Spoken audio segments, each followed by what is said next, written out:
welcome to my channel, Clara and Hayes.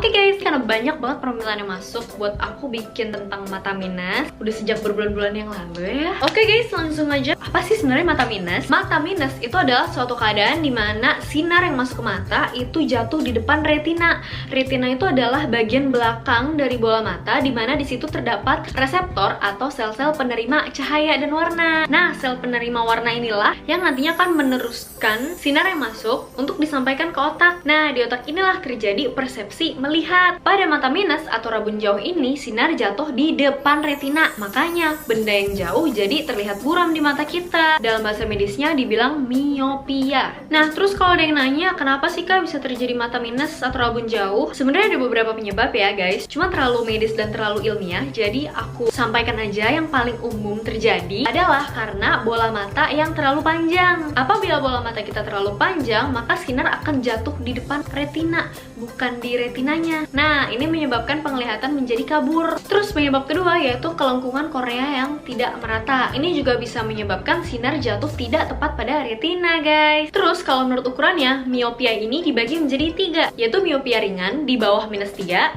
miopia sedang antara -3 sampai -6, dan miopia berat atau miopia tinggi yaitu di atas 6. Nah, miopia berat ini ada bahayanya, guys. Kalau nggak segera ditangani, maka akan menyebabkan retina itu jadi lepas atau retinal detachment nih namanya. Nah, ini bisa menyebabkan kebutaan, guys. Jadi bahaya loh. Makanya kalian perlu deteksi dini atau screening apakah kalian punya rabun jauh atau enggak dan berapa ukurannya. Bahaya yang kedua yaitu terjadinya amblyopia atau mata malas, guys. Yaitu kalau misalkan minus kalian itu nggak sama tuh kanan kiri. Yang satu termasuk miop ringan atau sedang dan yang satunya itu miop yang tinggi banget. Bahayanya ini bisa menyebabkan strabismus atau juling.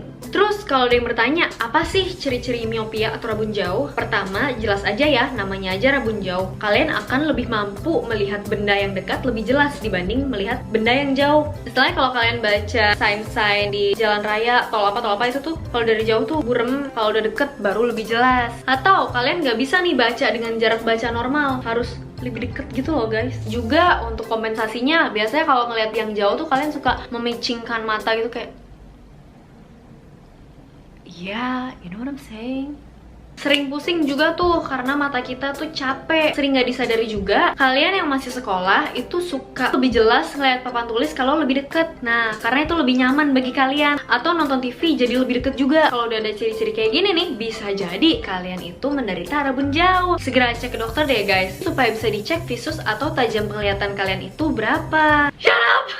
Nah, pertanyaan-pertanyaan yang umum nih yang sering ditanyakan, pertama yaitu kenapa sih minus tuh bisa berubah-berubah, bisa naik turun? Jadi gini guys, karena salah satu penyebab mata minus adalah panjang bola mata. Kalian bayangin ketika kalian masih dalam masa pertumbuhan, bola mata kita itu dia ikut bertumbuh guys. Jadi dia bisa semakin panjang. Nah, otomatis akan mempengaruhi ukuran minus kalian juga. Misalkan nih, bulan Januari aku ngecek -2, 8 bulan kemudian aku ngecek, loh udah naik -2,5 aja. Ya iyalah, kan kalian masih dalam masa pertumbuhan. Semakin panjang bola mata kalian, maka minus kalian semakin bertambah. Terus kalau misalnya ada yang, loh kok minusku malah turun sih? Ya coba dicek lagi. Mungkin pas pertama cek ukurannya nggak pas. Saran aku sih guys, kalian cek mata minus ke dokter mata. Jangan cek di optik, karena ada beberapa prosedur yang mungkin orang-orang optik nggak tahu, tapi lebih dikuasai oleh dokter mata. Pertanyaan kedua, apakah main HP, gadget, laptop gitu-gitu bikin minus? Yes!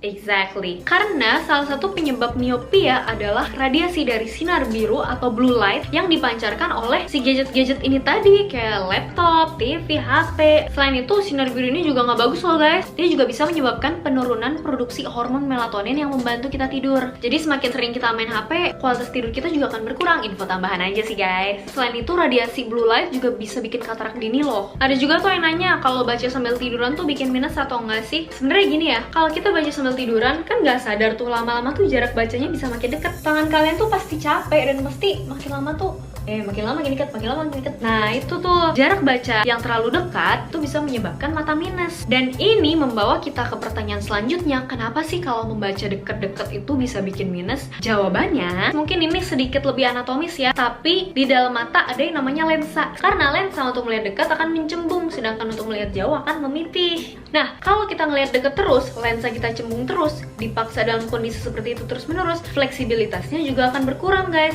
Dia akan terbiasa untuk cembung terus terus-menerus. Inilah yang menyebabkan mata jadi minus. Jarak bacanya jadi harus segitu terus guys. Jadi ngeliat jauh akhirnya jadi rabun deh. Terus ini nih satu fakta yang menarik banget ya. Stres bisa bikin mata minus loh. Bola mata kita punya otot-otot penggerak bola mata. Dalam bahasa medisnya kita bilang otot ekstraokuler. Ada 6 otot penggerak bola mata di setiap mata. Kalian pasti pernah stres dong. Rasanya badan kalian tuh jadi tegang semua, otot jadi kaku semua. Nah, ini terjadi termasuk di otot penggerak bola mata. Ketika kita lagi stres, otot penggerak bola mata ini jadi ikutan tegang. Padahal otot penggerak bola mata ini ada di sekeliling mata. Bayangin kalau dia tegang, dia akan meremas si bola mata itu sendiri, menyebabkan bola mata jadi lebih lonjong. Jadi dia ada perubahan bentuk gitu loh guys. Nah, ini akan mempengaruhi panjang dari bola mata tersebut. Akibatnya balik ke alasan yang tadi tuh, bayangan jatuh di depan retina. Tuh kan, stres tuh bikin banyak banget penyakit loh guys. We need to relax a bit, God help me. Ada lagi nih, gimana kalau baca sambil gerak di dalam mobil gitu misalkan. Ya guys,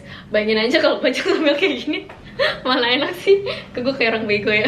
Menurut kalian aja, kalau kita baca sambil gerak, fokus mata kita itu akan berubah-ubah, dan itu akan sangat berkontribusi akan terjadinya rabun jauh. Terus nih, baca di tempat gelap tuh, mama papa pasti sering bilang kan, kamu baca, lampunya nyalain dong, panjang. Bener sih guys, kalian harus dengerin kata orang tua kalian. Oke, balik lagi ke anatomi nih guys. Jadi kayak kuliah. Pupil adalah bagian dari mata yang mengatur banyak sedikitnya cahaya yang masuk ke mata. Kalau cahayanya gelap, pupilnya akan melebar supaya cahaya yang masuk lebih banyak. Sedangkan di tempat terang, kan udah banyak tuh cahayanya, pupil akan mengecil supaya saraf mata kita tuh nggak rusak menerima terlalu banyak intensitas cahaya guys. Ketika kita membaca di tempat yang gelap, pupil kita akan apa ayo? Betul sekali, melebar. Sedangkan kalau kita baca di tempat yang terang, pupil kita akan mengecil sehingga menurunkan kebutuhan kita untuk membaca lebih dekat. Coba deh kalian pikirin, kalau di tempat gelap pasti kalian bacanya lebih dekat kan, kayak karena nggak jelas guys. Sedangkan kalau di tempat yang terang kan, nah gitu.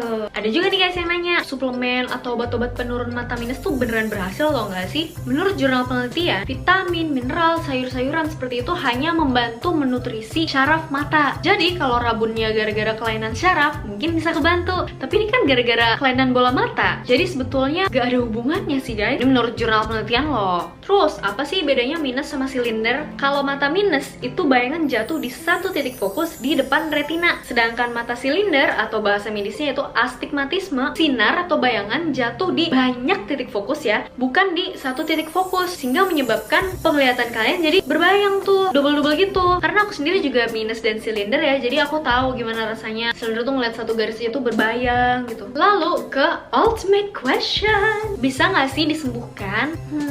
Mata minus ini bisa diatasi, dikoreksi namanya guys. Ada 3 cara. Pertama, kalian pakai kacamata. Resep kacamatanya ini kalian harus datang ke dokter guys, bener-bener supaya akurat ukurannya. Kedua, kalian bisa pakai soft lens. Tapi hati-hati ya guys, karena menurut penelitian soft lens ini meningkatkan risiko terjadinya infeksi pada mata. Kalian harus bener-bener bisa jaga kebersihan tangan kalian. Gak boleh males-males cuci tangan ya, sebelum maupun setelah memakai soft lens. Dan jangan lupa kalian gak boleh mengabaikan tanggal kadaluarsanya si soft lens ini. Kalau udah kadaluarsa ya jangan dipakai lagi guys. Yang terakhir yaitu kalian bisa dengan LASIK. Kalian pasti sering dengar kan? LASIK ini mengurangi ketebalan dari kornea. Makanya kenapa ada batas umur tertentu untuk seseorang melakukan prosedur LASIK, yaitu karena di usia tertentu kita masih dalam masa pertumbuhan tuh. Biasanya kan ada yang bilang di atas 21 tahun atau di atas 19 tahun, tergantung klinik prakteknya ini guys. Nah, kalian bayangin nih, kalian masih bertumbuh, bola mata kalian masih bisa makin panjang, dan korneanya udah ditipisin aja, kan sia-sia. Korneanya semakin tipis dan bikin mata jadi lebih gampang iritasi. Dan untuk membantu aja sih guys, setelah kalian baca, main HP, atau mau dijain tugas di laptop selama maksimal 30 menit, usahakan kalian mengistirahatkan mata kalian dengan melihat jauh atau merem deh selama 3-5 menit. Setelah itu baru boleh lanjut lagi dengan jarak yang normal ya guys, pastinya yaitu 30 cm. Oke guys, jadi itu aja info yang bisa aku bagikan, aku share di video kali ini. Mohon maaf kalau masih banyak kekurangan ya guys, dan kalau kalian masih ada pertanyaan, boleh langsung di komen di bawah atau DM ke Instagram aku di @klahes. Seperti biasa, jangan lupa buat like, subscribe, dan share link ini ke teman-teman kalian. Oh ya, dan nyalain juga tombol lonceng di sebelah subscribe supaya kalian tahu kapan aku ngupload video dan gak ketinggalan video baru aku guys. Oke guys, thank you so much for watching. Bye!